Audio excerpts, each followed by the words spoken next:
Demon Pawan ఏం ఆడావు పవన్? ఆ బురదలో జెండాలు నువ్వు పీకుతుంటే అస్సలు మాధురి టీంకి వణుకు, వాళ్ళందరికీ వణుకు.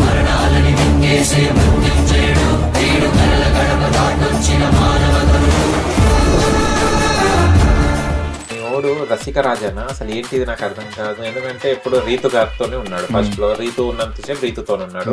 తర్వాత యాష వచ్చిన తర్వాత యాషతో డ్యాన్స్ చేస్తున్నాడు. తర్వాత మన మోక్ష రమ్య ఎవరైనా ప్రేమగా ఏదైనా మాట్లాడారు,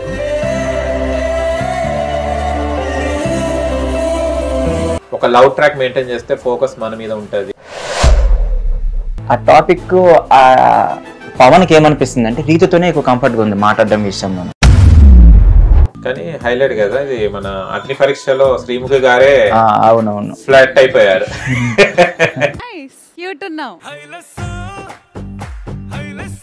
ఏం చెప్పారు అప్పుడు వచ్చేసి ఎవరు పవన్ చెప్పారంటే ఆర్సీఎం సిగ్గుపడిపోతున్నాడు చెప్పమంటే.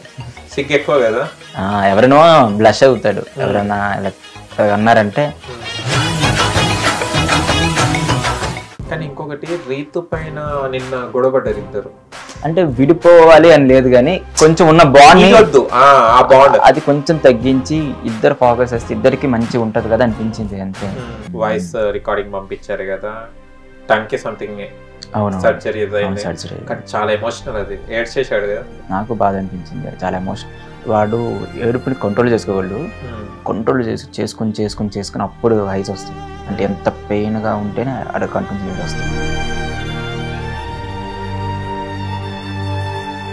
Kalyan winner, Kalyan fire, Kalyan cup అంటున్నారు. ఏంటి అర్థం కావట్లేదు. అంత దాని తగ్గట్టు లోపలైతే కనిపించట్లేదు అంతేగా. హాయ్ హలో నమస్తే, వెల్కమ్ టు హిట్ టీవీ. నేను మీ యాంకర్ అహ్మద్. ఈ రోజు మనతోని స్పెషల్ గెస్ట్ అండి. ఆ గెస్ట్ అది బిగ్ బాస్ సీజన్ 9 అనగానే గుర్తొచ్చేది మనకు డెమోన్ పవన్. డెమోన్ పవన్ ఎంత చక్కగా టాస్క్లో ఆడుతున్నాడు, ఆయన విన్ అవ్వడం జరుగుతుంది. 2 times క్యాప్టెన్సీ టాస్క్ కూడా గెలవడం, ఆయన క్యాప్టెన్గా కూడా అవ్వడం జరిగింది. ఆయన మంచి కంటెంట్ ఇస్తున్నాడు అబ్బాయి. ఆయన వాళ్ళ ఫ్రెండే ఇప్పుడు మనతోని గిరీష్ గారు మనతో ఉన్నారు. అండ్ బిగ్ బాస్కి వెళ్ళక ముందు అసలు డెమోన్ పవన్ ఏం చేసేవారు, ఆయన వాళ్ళ ఊరేంటిది, వాళ్ళ ఫ్యామిలీ బ్యాక్గ్రౌండ్ ఏంటిది, అండ్ ఇప్పుడు బిగ్ బాస్ 9లో డెమోన్ పవన్ ఎలా ఆడుతున్నాడు, ఆయన వీళ్ళకి ఎలా అనిపిస్తుంది ఆయన ఆట అనేది ఇప్పుడు గిరీష్ గారిని అడిగి ప్రయత్నిద్దాం. నమస్తే. Hi bro. హాయ్, ఎలా ఉన్నారు? గుడ్. మీరు? బాగున్నాను. నెక్స్ట్ సీజన్ కి మీరు ఫిక్స్ అయిపోయినట్టున్నారే. నెక్స్ట్ సీజన్ గా ఫస్ట్ మావాడు కప్పు కొట్టని. ఓహో, కప్పు కొడతాడు నమ్మకం ఉందా? యా కొడతాడు. ఓకే, అంటే ఎందుకు అడిగానంటే ఫ్రెండ్స్ మనం ఒక్కరు వెళ్ళిన తర్వాత ఇక నెక్స్ట్ మనమే అడగాలరా, మనం చేయాలరా అని ఉంటది కదా. ఉంటది కానీ దానికన్నా మనం బయట బిజీ అయితే బెటర్ అని అనుకుంటున్నా ప్రాజెక్ట్స్ లో. అయ్యో, ఎందుకంత మాట? అందరికి ఒక డ్రీమ్ ఉంటది బిగ్ బాస్ కానీ. నాకు ఉండేది డ్రీమ్. సో బయట వర్క్స్ లో ఇంకా బిజీ ఉంటే బెటర్ అనుకుంటున్నా. అచ్చా. ఈ సీజన్ చూసిన తర్వాత ఆ నిర్ణయం తీసుకున్నారా? అది అంతే. నాకు అర్థమైంది, ఉత్సాహం మూడంతా పోయింది. ఎందుకు, ఏమనిపించింది అసలు చెప్పండి, ఇది బాగుంది నాకు ఇది.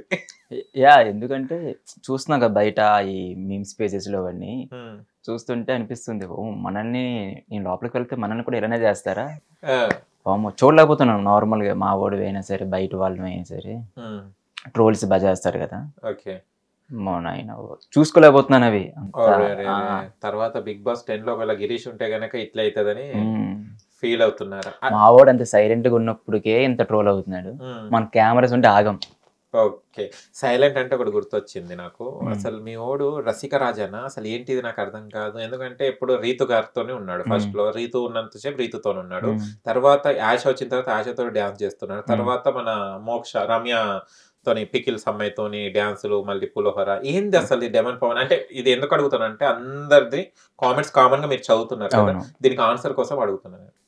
లేదు అబ్బాయి ఆ టైప్ అలా ఉన్నాడు. సో అబ్బాయి ఎవరైనా మంచిగా మాట్లాడితే మంచిగా మాట్లాడతాడు, ఫస్ట్లీ అవ్వడు, అస్సలు మాట్లాడు. రీసెంట్గా నాకు చెప్పాడు, ఒక ఈవెంట్స్లో చెప్పాడు, ఇలా ఈవెంట్కి వెళ్ళాను, చిన్న ఈవెంట్కి, ఒక ఇన్ఫ్లుయెన్సెస్ మీట్ లాంటిది. నువ్వు చాలా ఈజీగా మూవ్ అవుతావు కదా, అలా మూవ్ అవ్వడానికి ట్రై చేశాను. ఆడు మాట్లాడలేడు యాక్చువల్లీ. ఎంత ఫ్రీగా ఉంటే అంత బాగుంటుంది చూసిన వాళ్ళకి అని చెప్పా. సో అలా మాట్లాడాడు. అలాగే వాడు కొంచెం జెన్యూన్ కనిపిస్తే మాట్లాడతాడు. అటువైపు నుంచి కొంచెం ర్యాష్గా వచ్చింది అనుకో, ఓకే మనం అంత కనెక్ట్ కాలేదే మా పర్సన్కి, మనం నార్మల్గా ఉందాం అనుకుంటాడు.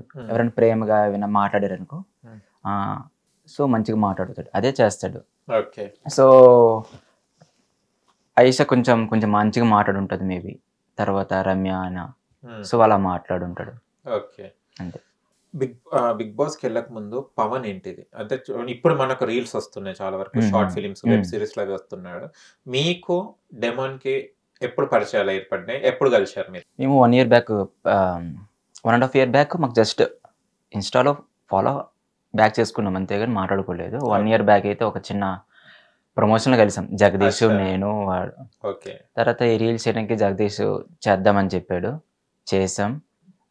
పవన్ మేము నార్మల్గా ఉండేవాళ్ళం. తర్వాత రీల్స్ చేసిన తర్వాత కొంచెం వైరల్ అయ్యాం. వైరల్ అయిన తర్వాత మాకు ఇన్కమ్ అనేది స్టార్ట్ అయ్యింది, రావడం స్టార్ట్ అయ్యింది.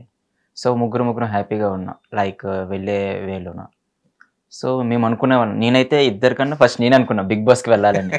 వాళ్ళకి చాలా టైమ్స్ కూడా చెప్పా బిగ్ బాస్కి వెళ్ళాలి, కానీ ఈ సీజన్ కాదు, నెక్స్ట్ సీజన్.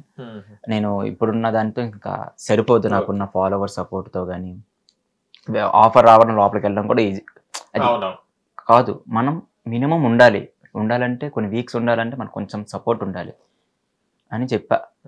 కానీ సైలెంట్ గా డెమన్ పవన్ వెళ్ళాడు. ఓకే.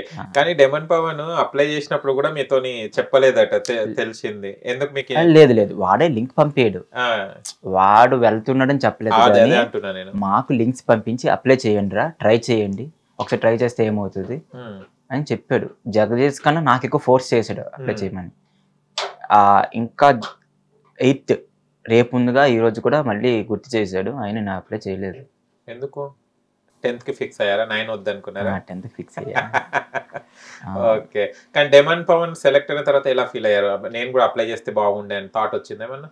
అమ్మో చాలా కష్టం, అగ్ని పరీక్ష కొత్తగా పెట్టారు కదా, టాస్క్ లా ఉంది అది. ఫస్ట్ ఒక 100 మెంబర్స్ని సెలెక్ట్ చేయడం, అందులో 40 మెంబర్స్ని తీయడం, అందులో 15 మెంబర్స్ని, అందులో 6 మెంబర్స్ని లోపల పంపించడం. కొన్ని చాలా ప్రొఫైల్స్ వచ్చి ఉంటాయి, అందులో 100 మెంబర్స్ని కొంచెం తీసుంటారు. అది చాలా కష్టం. ఇంకా సెలబ్రిటీ అయ్యి లోపలికి వెళ్ళిపోవడం ఇంక ఈజీ అనిపించింది నాకైతే. అంతే కదా, అవేం ఉండదు కదా సెలబ్రిటీ. ఇంకా రెస్పెక్ట్ వేరే ఉంటుంది, అమౌంట్ కూడా కొంచెం పేమెంట్ ఎక్కువ ఉంటుంది. ఇది ఎలా అంటే కామనర్స్ గా వెళ్ళడం అనేది కొంచెం పెద్ద టాస్కే. జడ్జెస్ కి ముగ్గురికి నచ్చేసి, ఆడియన్స్ కి నచ్చి లోపలికి వెళ్ళడం అనేది పెద్ద టాస్క్. అందులో సక్సెస్ అయ్యేది చాలా ఫస్ట్ పవన్ చాలా తక్కువ అంచనేసాం, ఎందుకంటే మేము తిరుగుతూ ఉంటాం కదా, తక్కువగా మాట్లాడతాడు, యాక్టివ్గా తక్కువగా ఉంటాడు, బాగా తెలిసిన ఫిట్నెస్లో కానీ మాట్లాడడం కొంచెం. మా ముగ్గులు ఎక్కువ అందరితో ఎక్కువ జోవియల్గా మాట్లాడేది జగదీష్, అందరితో ఫుల్ ఉంటాడు. సో పవన్ని బిగ్ బాస్ చూడగానే ఆ గేమ్ ఇవన్నీ చూడగానే ఎంత స్ట్రాంగ్ ప్లేయర్ అనిపించింది, మావాడేనని. మామూలుగా సపోర్ట్ చేసేవాడిని, ఇంకా సపోర్ట్ చేయాలంటే పర్సన్ని ఇంత వేగంగా బయటికి రాకూడదు, ఇంత హార్డ్ వర్క్ చేస్తున్నాడు లోపల అనిపించింది. కానీ ఆ కష్టపడినట్టు వేరే వాళ్ళు అంత హార్డ్ వర్క్ అనిపించట్లేదు, అయినా బిగ్ బాస్ గుర్తించట్లేదేమో అనిపిస్తుంది నాకు. హిట్ టీవీ యాప్, ఇందులో short news, live news, entertainment shows, movies, digital magazines తో పాటు మీ జిల్లా వార్తలను కూడా ఫ్రీగా చూడొచ్చు. ఇంకెందుకు ఆలస్యం, వెంటనే హిట్ టీవీ యాప్ ని డౌన్లోడ్ చేసుకుని ఫ్రీగా ఎంటర్టైన్మెంట్ పొందండి. Hit TV app, hit TV app, please download hit TV app. Hit TV app ని ఫ్రీగా డౌన్లోడ్ చేసుకుని ఎంజాయ్ చేయండి. మీకు నచ్చిన ఎంటర్టైన్మెంట్ కోసం హిట్ టీవీ యాప్ ని ఫ్రీగా డౌన్లోడ్ చేసుకుని ఎంజాయ్ చేయండి. హిట్ టీవీ యాప్ ని డౌన్లోడ్ చేసుకుని ఆస్వాదించండి, ఆశీర్వదించండి. ఇంతమంది సెలబ్రిటీలు హిట్ టీవీ యాప్ ని డౌన్లోడ్ చేసుకోండి అని చెప్తున్నారంటే ఎంత మంచి యాప్ ఆలోచించండి. అమెరికా అమెరికా అమెరికా అమెరికాలో చదవాలనుకునే వాళ్ళకి విశ్వసనీయమైన పేరు మన శౌర్య కన్సల్టెన్సీ. UK లో 1 year masters, UK లో 1 year masters, 2 years work permit up to 5 years visa. Contact Shaurya Consultancy. Contact 89851 89851.